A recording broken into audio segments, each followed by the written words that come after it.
Hi, welcome this evening. This is Marshall Jacobs from Kaiser University. I'm presenting my capstone presentation. It's on the internet, access to the last free place on earth. The internet is one of the greatest inventions of the 21st century, and it provides accessibility to a constant well of knowledge and a constant flow of information to anyone that can really acquire a computer or smartphone or any device that can access the internet. Basically, this is a virtual world of nonstop information that does reach all the way across the globe, spanning across the oceans, basically breaking down any territorial lines that used to exist, making it pretty much a place where anybody can commit the crime from the ease and convenience of their living room, or really anywhere an internet access location can be acquired. The advancements in technology for the purpose of the human use basically has provided this opportunity for abuse of the internet. The abuse basically has created a demand for the government to basically require regulations over internet use to prevent cybercrime, to combat international terrorism, and also to protect the security and safety of personal information. The prevention of the cybercrime basically came about as a result of the internet abuse. Basically, at one point, the founders of the internet got so upset and so disgusted on the abuse that was being conducted on the internet. Actually, one of the founders, John Postel, in 1998, decided that he was going to do something about it. He had actually went in and changed all of the root information for the internet, basically the sourcing purposes. He had contacted a lot of his co-founders of the internet, which basically controlled 8 of the 12 main servers for the internet at that time. And with having 3/4 control of the internet being sourced to his computer, basically what he deemed necessary and accessible was basically what had happened. With the government noticing his control of the internet to this extent, they decided to fight back in the response of basically controlling the code, making it inaccessible for him to be able to, or anyone like that, to be able to ever do anything like that again. And what that basically done was control the source of the information, or basically the flow of information. And in layman's terms, what that would mean to you or me on an average daily user would be is whatever you typed into your internet search engine or internet web address bar is basically assigned a name, and it's also assigned a number. And what John Postel had done is he had changed basically the numbers. So anytime you would type in, say like I don't know, homework.com, or I don't know, kaiseruniversity.edu.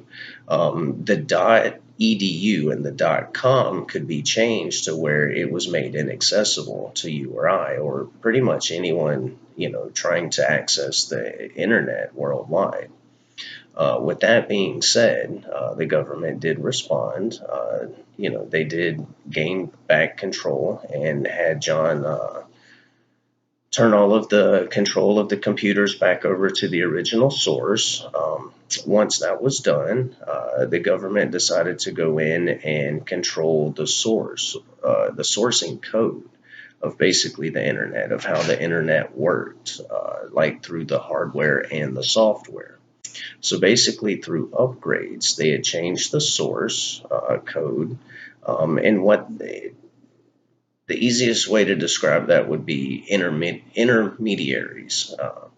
Like these would be the companies that are like Google, that would be, say, like Yahoo, the companies that the information comes through. So what happens is the government controls the code, uh, like basically all of the binary code, the zeros and the ones, because everything that you type into the internet, be it a picture, a video, whatever you see, whatever you uploaded, is all transferred into zeros and ones. And what has happened is the government has regulated or controlled the encryption to these zeros and ones to what they regulate or what they transfer over to via the internet. So basically, with controlling the intermediaries, or basically controlling the flow of the information through the internet, the government is actually secretly taking control where no one really has realized it, and they've blocked access to websites that basically would be illegal to access. For you or I, or basically if they are accessed, they're easily trackable, so people can go in, or so the authorities can go in and further investigate if deemed necessary. There was instances in other countries, in like France and in Germany, where they've done the same thing. Internet or websites containing information on Nazism have been blocked in those countries. If you try to search for it, it'll say forbidden or access denied, or information not found. Same thing, whereas in the United States, you do a search for child pornography or terrorism or how to make a bomb, the information is not available. Or if you do search this information, it does get flagged and sent to, tracking agencies where this information can be, sourced back to the original IP address. Because currently, right now, the regulations to have internet access is basically, through being provided an internet protocol address, or basically like your own mailbox. Each computer has a specific IP address associated with it through basically the carrier, or the internet service provider. This information is basically what John Postel had went in and taken control of, like the naming authority. Basically, taking control of this would mean that whatever you type in would result in an invalid source. Um, Basically, with going in and doing this, it has created the need for the abuse prevention in the area of like uh, like cybercrime. In the area of cybercrime, you have basically online fraud, and then from there, basically how online fraud it happens is it's committed through using the internet or an electronic device. It can be recorded, and it also can be reduced or regulated by the requirements, provided by the internet. Say, for instance, online fraud would be a case if someone had said they were a different individual and applied for an online credit card. That would be like a form of online fraud. Basically, online fraud is just fraud that happens in an online format or through a virtual format. So basically, the normal definitions of fraud, would apply. Basically, the reports of fraud online have increased basically 4,000% since 2000. And I mean, that's only 15 years. And, the methods of being able to get onto the internet have just increased exponentially.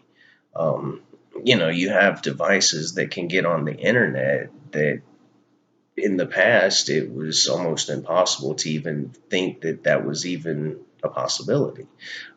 Coffee makers can get on the internet. You can access things in your home like like the thermostat.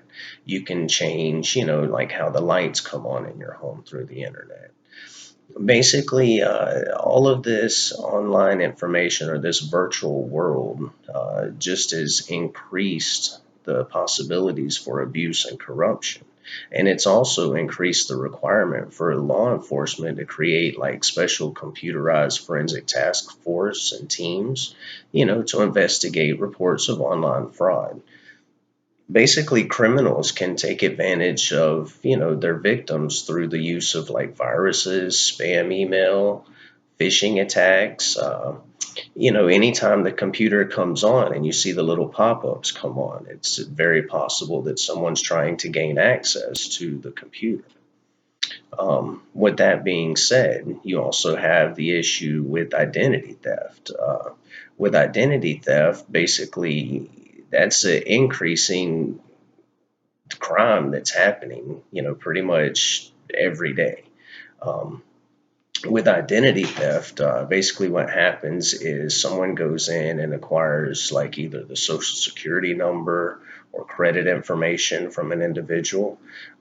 You have companies like LifeLock that have, came around and have attempted to try to provide security for people, but however, anytime, as with anything, any personal information that, is sent online is subject to basically being, intercepted or, stolen. And, a lot of times when identity theft happens, it's, when the victim least expects it. It can happen through an indirect means. It can also happen through direct methods, by someone going in and, claiming through a fictitious email. I myself personally had received an email from a soldier claiming to be, stationed in Iraq, and he was needing help transferring money to the United States that he found and he didn't want to leave behind. The military officer had requested, that someone respond back with the bank account number to transfer the money to, for him to like split and withdraw at a later point. This type of obvious scam is basically a scam to just collect personal information for someone to perpetrate identity theft or, some sort of online crime.